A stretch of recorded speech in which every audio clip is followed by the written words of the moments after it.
just imagining you sitting down, settling in to watch the budget announcement yesterday with your cup of tea and your digestive biscuit, looking forward to great performance, and then wondering what it was all the fuss was about. It all pre-announced anyway. Well, actually, I was on a train, desperately trying to get a signal to see what was going on. Yeah. Turns out you didn't miss much. Exactly. Yeah, didn't miss much at all.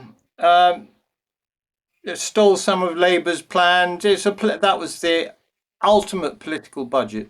Yeah, that was great, wasn't it? Well, let's dive into all that in our podcast today. People who have already probably scrolled down the list of episodes and found this one and thought, oh, I know, listen to that Roger Martin-Fagg again. Know who he is. All right, so I'll start the podcast, all right?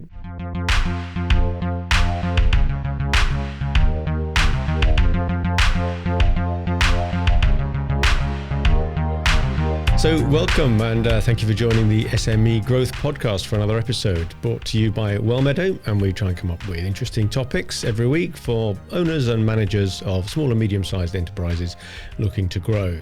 And quite often we get somebody on the show as a guest to be able to talk to us about some of the problems they've dealt with or some of the aspects of running a business which they have some expertise in. But we've got someone slightly different this week, and the name may be familiar to many of you watching. It's Roger Martin-Fagg. Good morning, Roger. Good morning. Good to be with you. Yeah, thank you very much for joining us. Now, you've joined us a few times up here in Shrewsbury. You've come along and spoken to lots of our business friends and colleagues, and it's always been an entertaining event. I think you're quite well known for being reasonably blunt and irreverent on your take on both economics and politics. That's your brand, right? Yep, afraid so. No, don't be frightened of that. No, it's great. So thank you very much for coming on the show again. Now, I appreciate people may be listening to this at any time over the next few weeks, but for those seeing it on the day that we release it, it's the day after the spring statement or the budget, when Jeremy Hunt stood up yesterday and tried to impress us all with his rabbits out of hats. What did you make of it? Well, it was politically last-ditch attempt, I think, on behalf of the Conservative Party. It was full of statements that I find questionable. The one particularly, he stated Britain is doing the third best in G7 countries in terms of growth. And I'm afraid the evidence from the House of Commons Library, 5th of March, says we're doing better than Germany since 2019, but none of the others. So I thought that was a bit cheeky. Have you worked out how he contorted it to get that answer? I've no idea. I think he might have taken an earlier period. I think he might have gone from 2010, but he doesn't say that. And as you know, I'm not a fan of Brexit, and we really have fallen away since we left the EU. And I know the Conservatives blame COVID and Putin, but I like to point out everyone suffered COVID and Putin. So leaving the EU is still costing us.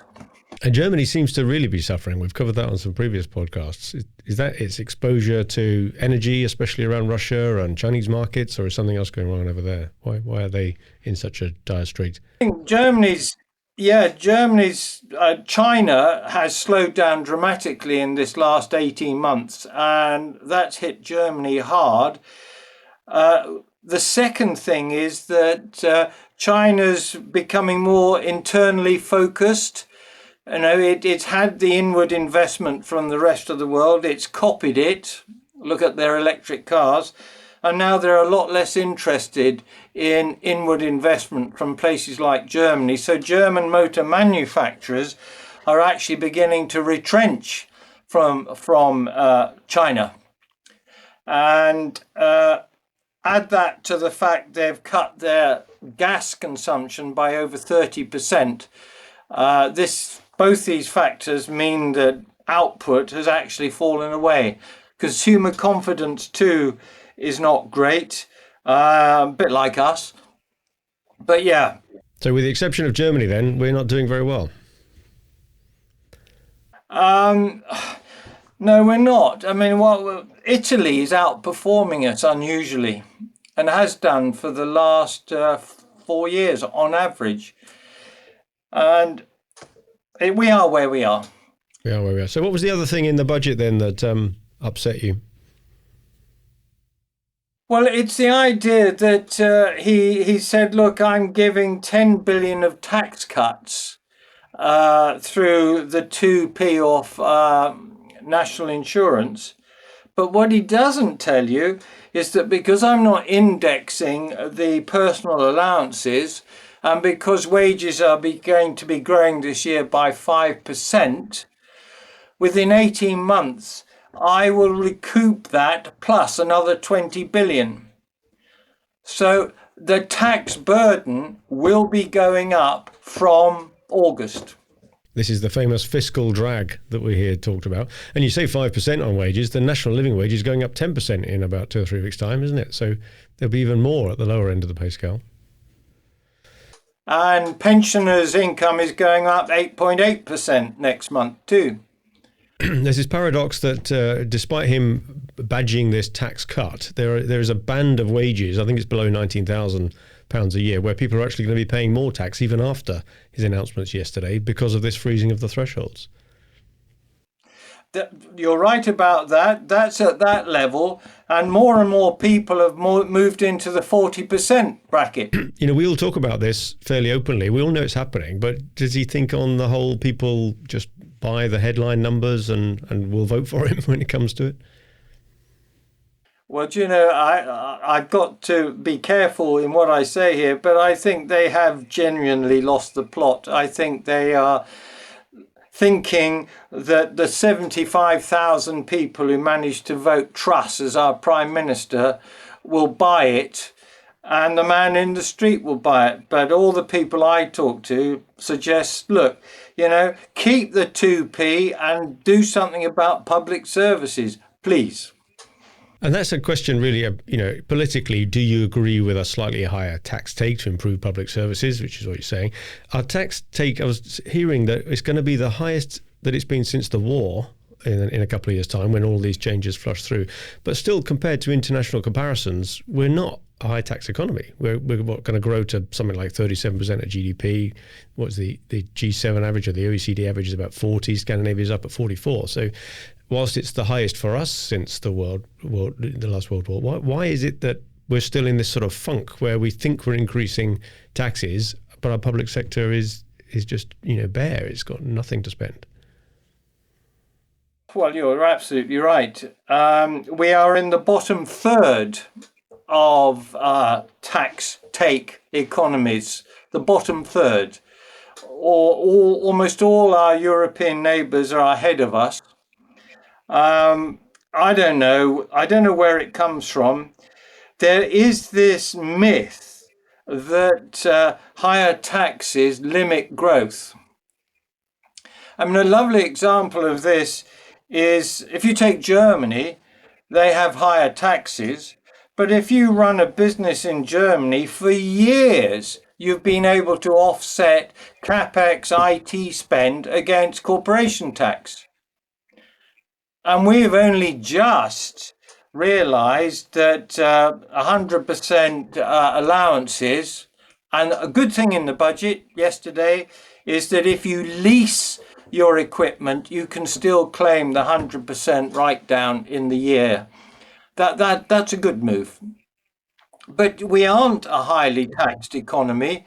And if you look at our demographics, the demand on public services can only go one way.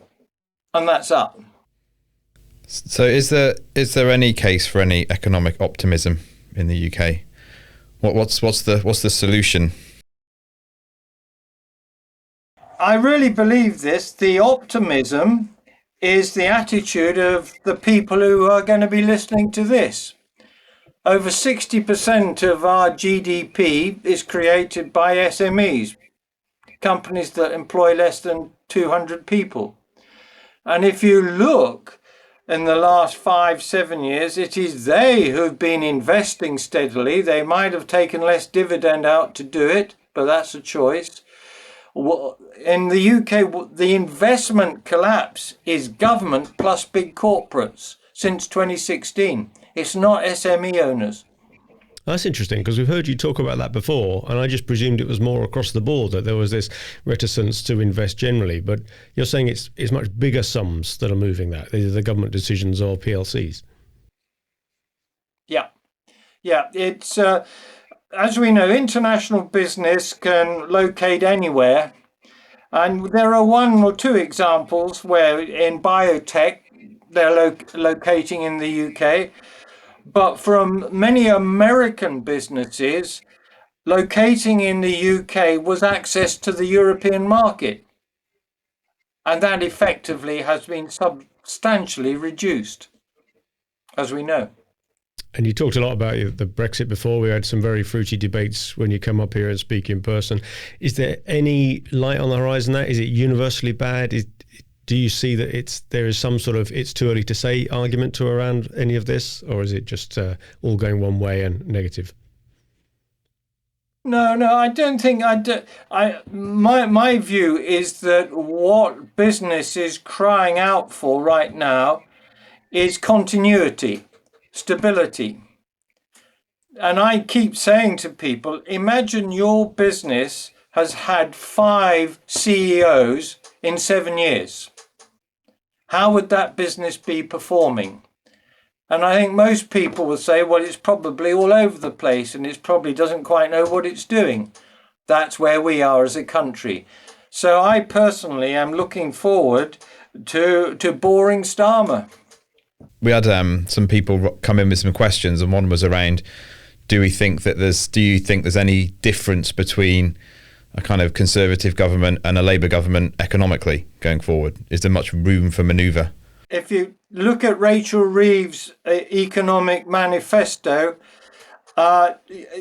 reading it, you think, yeah, this is a good, solid, central Conservative manifesto. She's not proposing a higher tax take than this 37% of GDP, is she? They're truly badging their whole economic credibility as a Labour Party on the fact that they're pretty much going to copy what the Conservatives did, just exactly like Gordon Brown did back in 97. Well, you're absolutely right. You're absolutely right. And if we go back to 97, we know that there was all the pre-97, the Conservative Party seemed to have lost their way. There were John Major's bastards, if you remember that. And then we had a fresh-faced Prime Minister, and the country began to lift. And I do think that the nation is tired, and it just wants some of the grunty stuff, the infrastructure stuff, just done consistently with a minister in post for 3, 5, 7 years rather than changing every 7 months. But without getting too political about it, Starmer is no Blair, is he? He's hardly the fresh-faced energy, Britain's great again sort of character. He's, like you said, he's a boring administrator type. But do you think that's what we need? I do. And the business of government is mostly very dull, if you actually think about it. And Boris Johnson tried to make it very exciting, and look what that did for us. So, we need... I think the thing about Starmer is, yes, he is boring, but I think he's very determined, and he takes no prisoners. You step out of line with him and you're in trouble. So I think it will work under a Labour government. As long as Angela Rayner doesn't have too much sway, I think they perhaps differ quite a lot behind closed doors. Yes, I think Angela Rayner is the sort of Labour equivalent of Rees-Mogg. There's a thought to conjure with. I wonder what behind the scenes, whether it's like the Blair-Brown, conflict behind it all. I wonder, even after 97 when Blair came in, he came in on the ticket of stability and everything the same, with that famous note as they came in from the Chief Secretary to the Treasury of, there's no money left, and that's lived to haunt them, haven't it? But what do you think a couple of years later, like he started changing things then, didn't he? He put the Building Schools for the Future programme in and it did all sorts of investment-led stuff. Do you think that's what they will do? They're just not telling us about it yet. They don't want to scare the horses. I honestly don't know. But if we go back to the Blair government, one thing we should state is that by the year 2000, there had been a significant change in banking regulation. In fact, banks by the year 2000 were allowed to lend according to their own criteria rather than a rule book. And the money supply took off in 2000, and with it, of course, tax receipts. Now, right now, our money supply is not growing at all. I do expect it to pick up this year, but if money supply over this next 18 months goes back to a growth rate of 5% a year, which is what we like, then Labour will find that their tax receipts are beginning to grow faster than expected. And then I expect them to be able to start doing some, let's call it interesting stuff, a bit like Blair. But that would also be true if the Conservatives stayed in power, right? Oh, yeah, it would, except I think the Conservatives wouldn't do anything interesting. They'd just cut taxes further if they stayed in power. You hear a lot of commentary at the moment of just how bad everything is public sector-wise, and local authorities have got no money. Birmingham's gone bust. Our county over here is on the border of going bust. Is this just a consequence of the Conservatives having supposedly having a fixation on tax cuts, even though they've increased taxes by 40 billion since they came in, and is the highest tax take since the World War? How can we square these facts that we've got this biggest tax take ever and our public services are the worst ever? I think demand on public services is way ahead of any plan. I think COVID has changed the rules too on people's attitude to work and how much work they wish to do and for how long. I also came across a very interesting statistic, and I hope I don't upset anyone by this statement. An EU worker, when we had free movement, net contributed 2,500 to the exchequer. Net. We don't have those EU workers. We have Asian, African, and other workers now. They net cost the exchequer £900. So we've had a big wave of immigration, nearly 750,000 in this last year. And for a whole variety of reasons, it would seem they are not yet net contributors. I mean, one of the reasons is the number of dependents who come with them. Yeah, so I was noticing that, and the students and so on. So you're saying that really the rules have changed, that whole balance between how much we tax and how much we spend has to be reevaluated, because the people we're spending it on, that profile is getting older, different immigrants, the health of the country. It's just a different formula now that we need. I agree. And I think we just have to accept, again, look at our neighbours, all of whom have got ageing economies, ageing populations. Government will be spending 41% of GDP on health, social care and the rest, unless, and this is the Truss argument, unless we can get the growth rate back up to 2.5%, when as a percentage, it won't be 41%, it'll probably stay at 37%. But getting that growth rate up to 2.5% is going to require a massive application of productivity enhancing AI. I think it's beginning to happen, and if it gathers momentum, AI will get us out of the rut. You mentioned that before. You sounds like you've got high confidence in that. I would guess that a lot of people listening, and certainly the population at large, is more scared of AI than they are optimistic about it. Have they just not seen the benefits yet? I think it's a very good point. I think a lot of people don't understand AI. I was actually having a conversation with someone of a certain age who said, all this AI stuff, I don't understand it. I don't use it. I said, well, have you got a sat nav? And they go, yeah. I said, is it good? They said, oh, it's brilliant.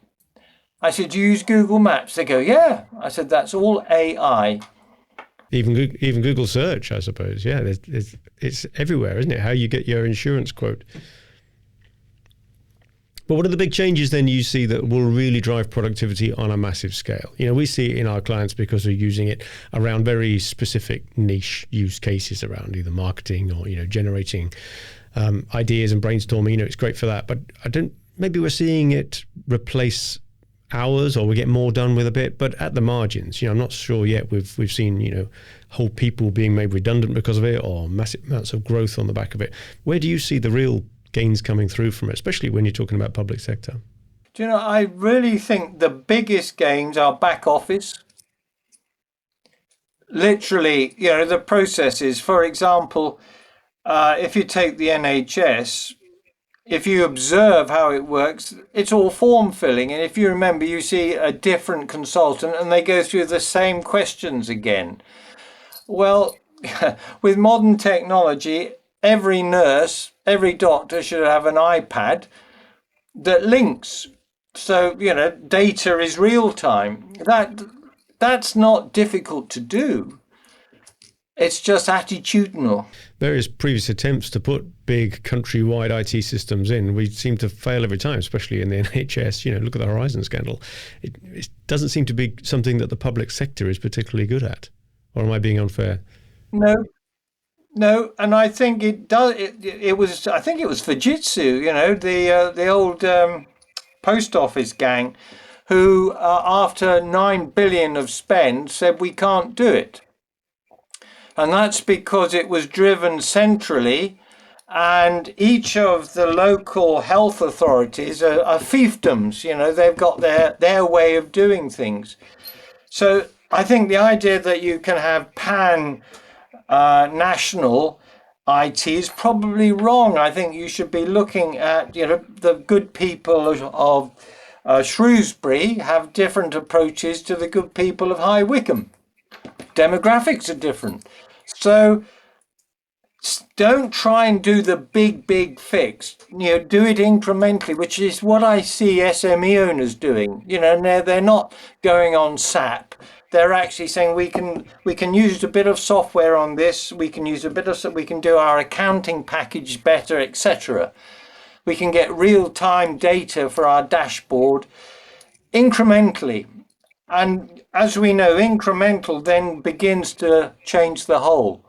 So without AI then, your prognosis for the economy would be pretty dire. We've got stagnant and low growth rates, productivity, just generally our quality of life, standard of living is in the doldrums. You know, nothing's really going to break us out of it. We don't really have an appetite for a higher tax economy like the Scandinavians have up at their 44% compared to our 37%. We're stuck apart from AI. That's the big lever you think that we've got. I think it is the big lever, and the advantage that we have is Gen Alpha. Gen Alpha, the COVID children who are just coming into the workforce.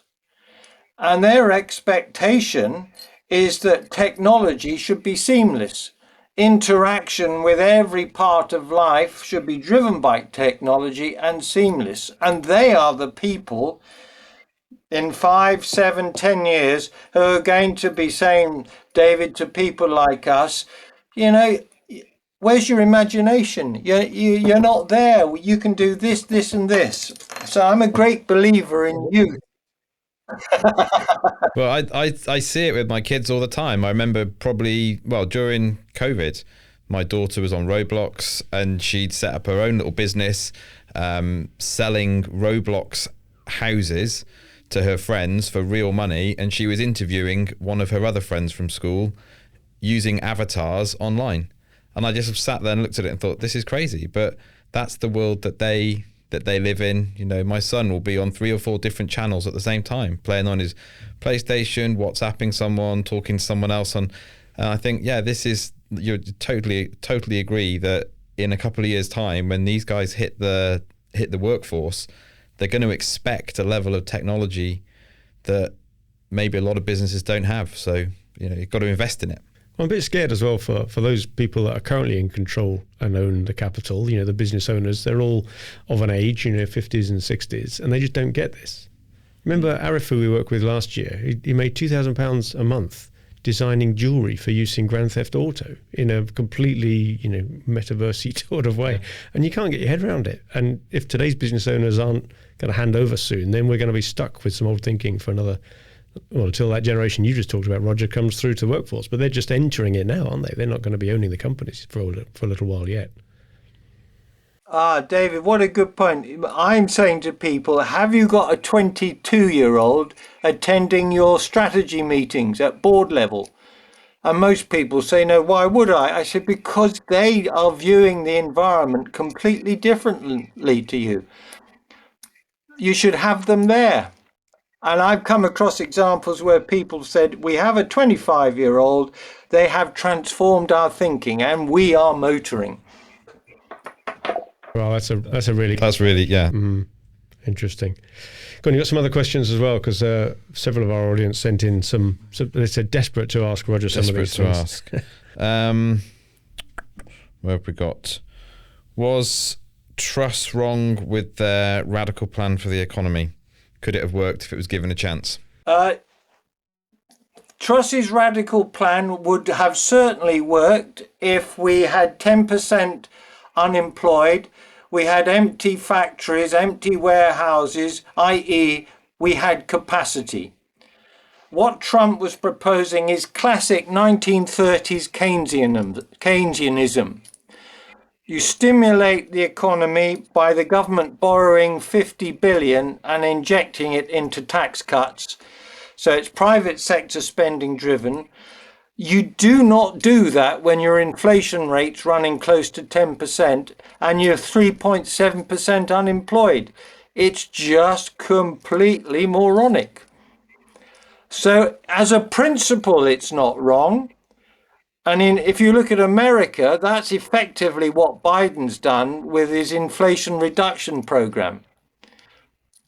Do we need one of those? That Inflation Reduction Act seems to have really rejuvenated the US economy. Their growth rates are up at, 4% now? Or it seems crazy compared to what we've got. How have they managed to do that? Is it just protectionism? Is it short-term gain for long-term pain?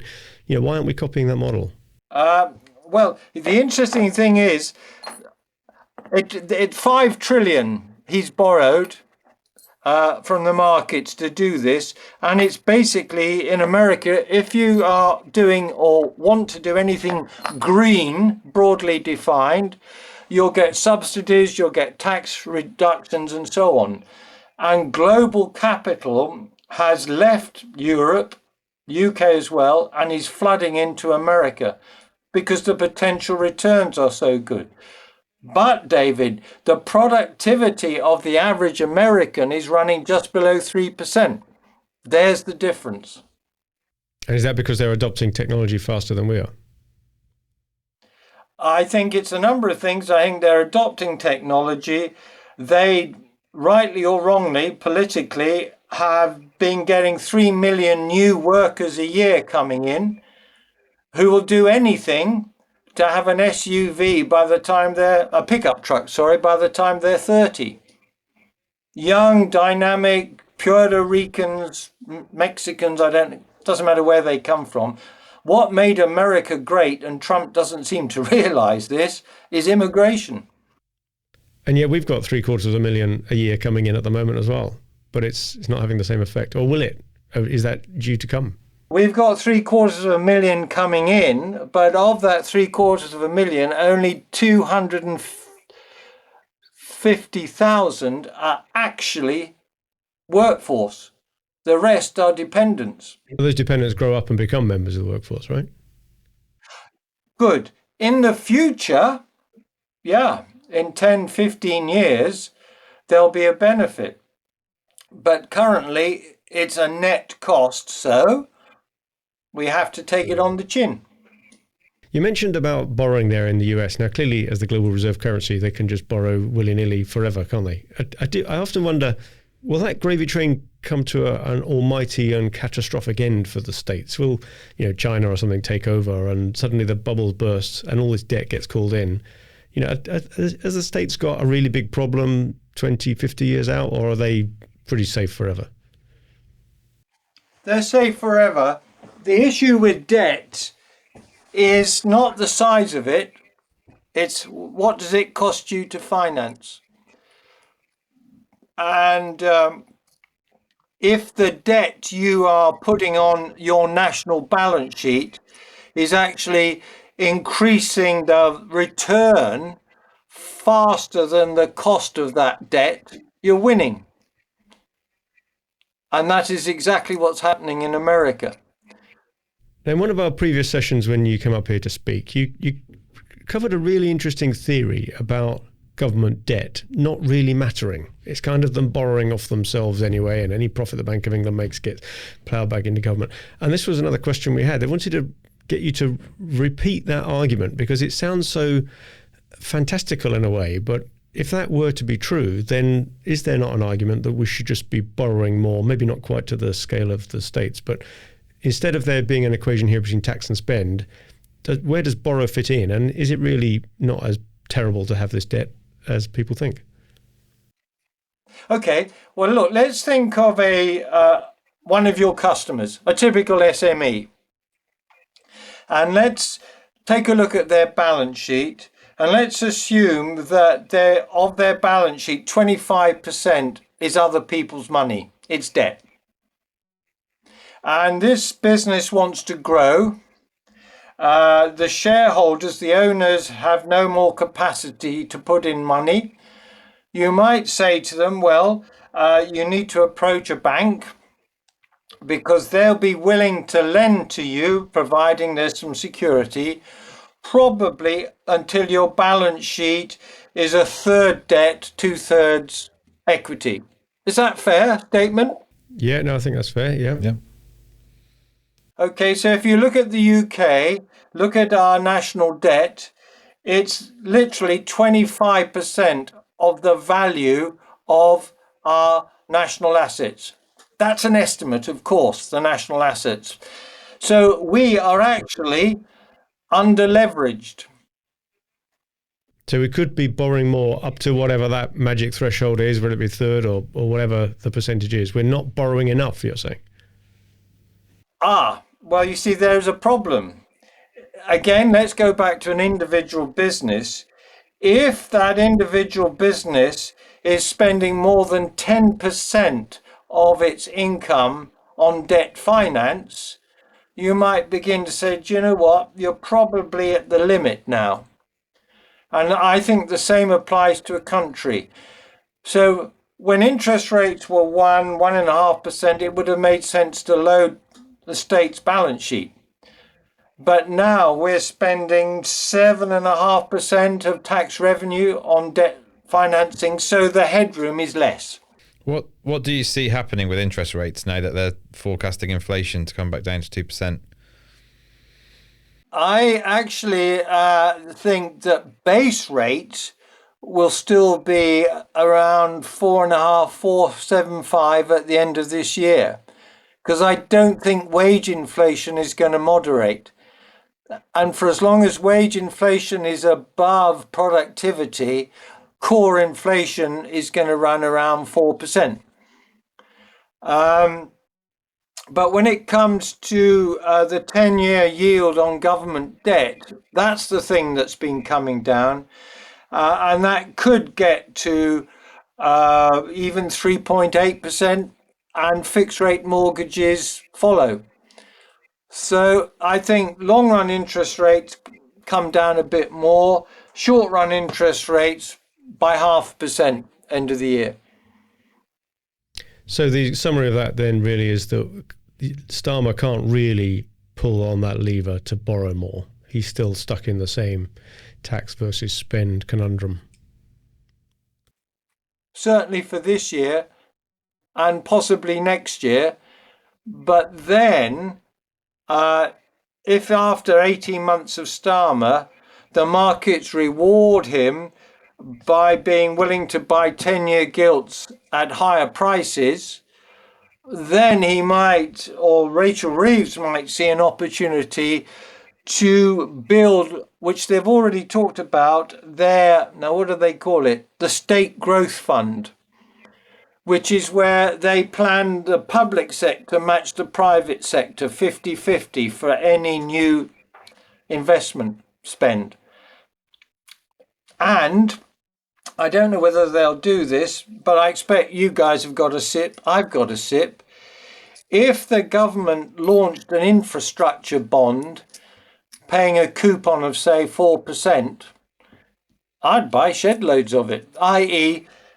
your money, Mr. Saver, is going to go straight into actually building the railway line between Leeds and Manchester.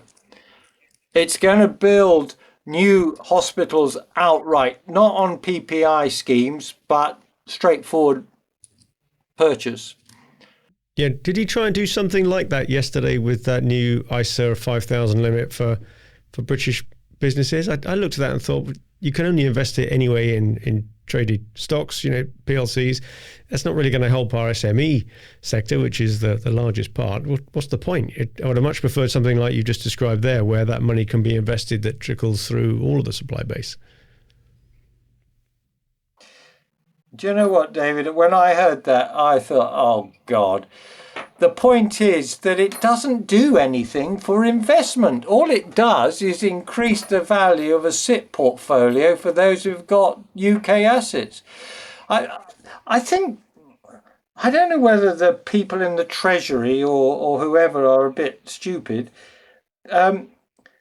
If share prices go up, it doesn't mean investment goes up. Investment only goes up if the share price allows a company either to borrow more for investment or issue more shares. Once you issue the shares, you get money, you invested in the business, then subsequently any change in the existing share price is changing return between one holder and another. It's got nothing to do with the investment in the business. No, it seems to support the owners of capital, a bit like quantitative easing did. For all those years, it just meant that people who owned the capital got a greater share of the wealth, and those that are creating it got less of a share. The proposal you made there with some, whatever you called it, where you get a bond, for investing in big infrastructure projects, that seems, I don't know, that sounds as attractive as an idea. Is that what you'd be recommending for someone like Starmer to pick up on? I would. And then what would the institutional investors say? They'd probably say, oh, I don't like the look of that.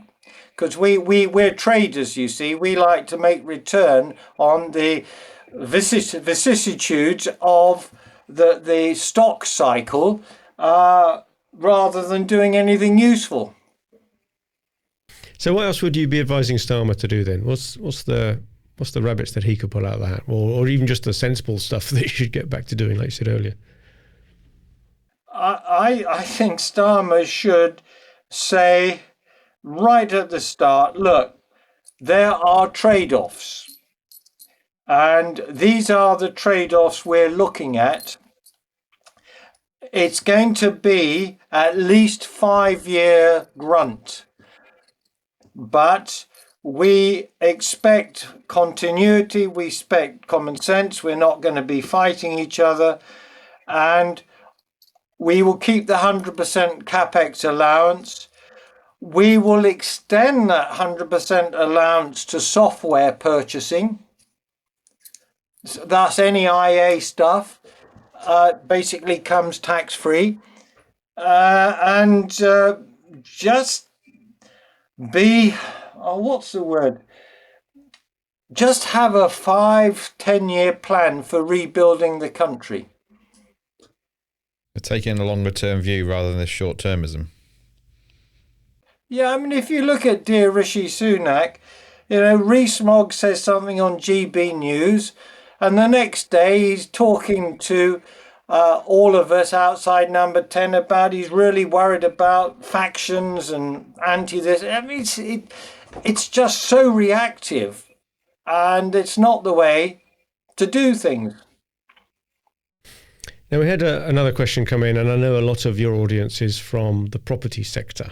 We get a lot of people who download your reports from our website from property-related companies. And there's a lot of interest in how much impact the housing market generally has on our economy and where you think it's going. So successive governments have tried to get up to 300,000 new houses a year and failed, but they keep badging it as their policy. It's just not coming through because they don't have control over the private house builders, right? So I suppose the first question is, how much does it matter, new house building, in terms of the economy as a whole, and where do you think it's going?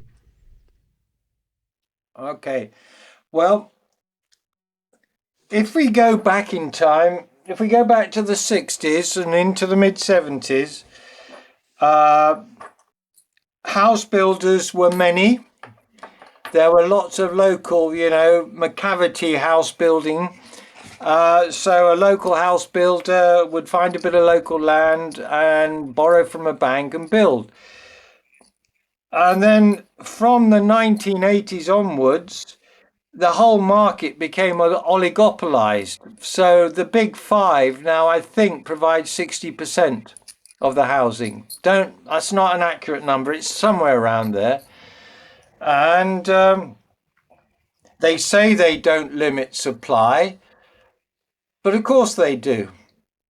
They have, if you look at the UK, there are 1 million housing plots available with permission, 1 million. And we're building 180,000?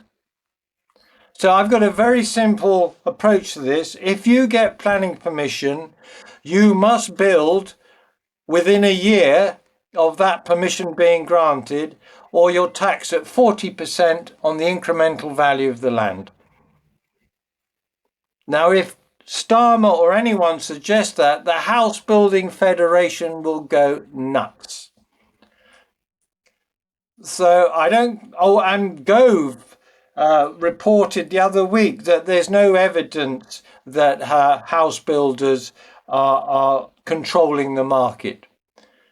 Well, why did Taylor Wimpey reduce the numbers built last year by 15,000 or 16,000?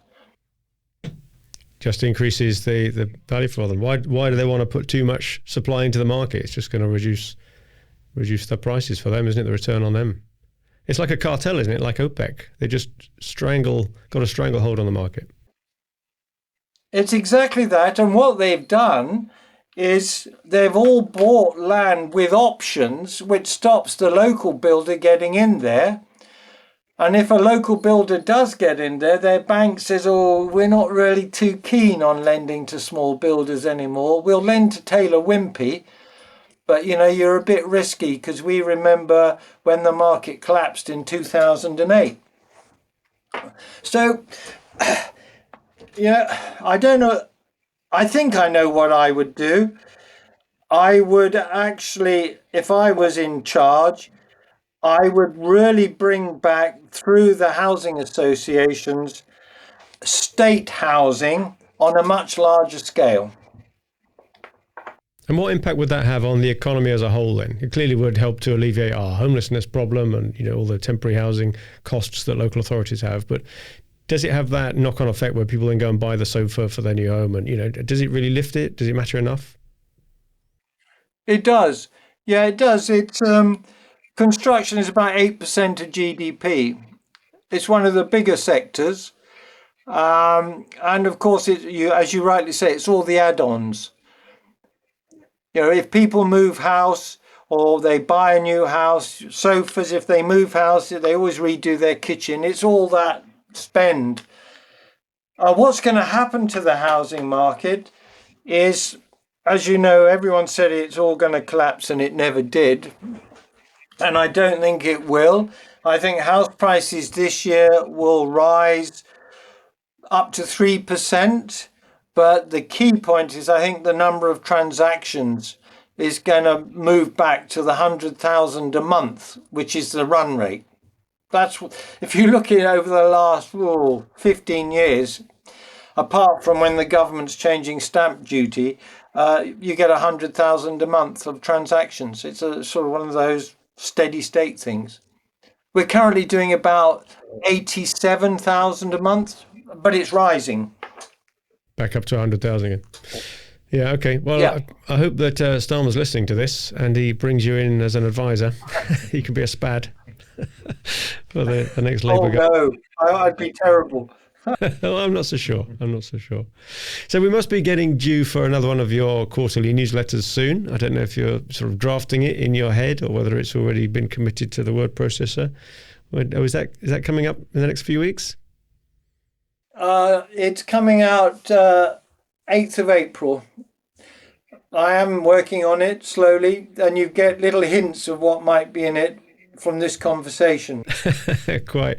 Well, you always start off with a bit of an economics or a history lesson as well. We're always interested in that. The first section takes us back a little bit and gives us context. So I'm always interested in what that'll be next time round. Well, the context, I think, will be a reiteration of why our productivity is as it is, our investment record as a country, and it will be a statement of the reality of where we are, which is, if we're a business, we need a massive change in our performance, and that's going to take a long time, 10 years.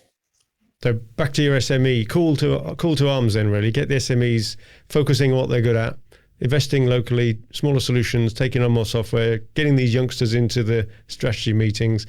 And as you often end with lots of your either newsletters or your talks, just make sure that you stick to the knitting. Yeah, do a good job adding value for your customers, focus on the right stuff. We can't control what's happening, national politics or budgets, can we? We've just got to cope with our bit. Absolutely. And this is why I'm still a great fan of this country. Our SMEs, well, the ones you and I interact with, pretty good. Some are outstanding. The sort who need our help, we never come across. That's the paradox, isn't it? Well, hopefully, if they'll get to hear about it, you never know, they may approach us. But you say on a scale of pessimism to optimism, you're above 50% then. You're generally optimistic about the country's chances. I think with a stable government, we could get our growth rate up to 1.7% a year over the next 5 years. And then after 5 years, if the productivity gains are there, we could get back to 2.1, 2.2. Well, that sounds very healthy compared to where we've been in the last, 15 years. And certainly at the moment, we're down at slightly negative, aren't we? Yeah. Okay, well, that's a more positive note to finish on. Cause for optimism. Yeah. Made me feel better about life. So carry on investing in all that automation and AI. Take on the youngsters, look to the future and do good stuff for your customers. Let the politicians slug it out in the background. Well, not slug it out. Not slug it out, yeah.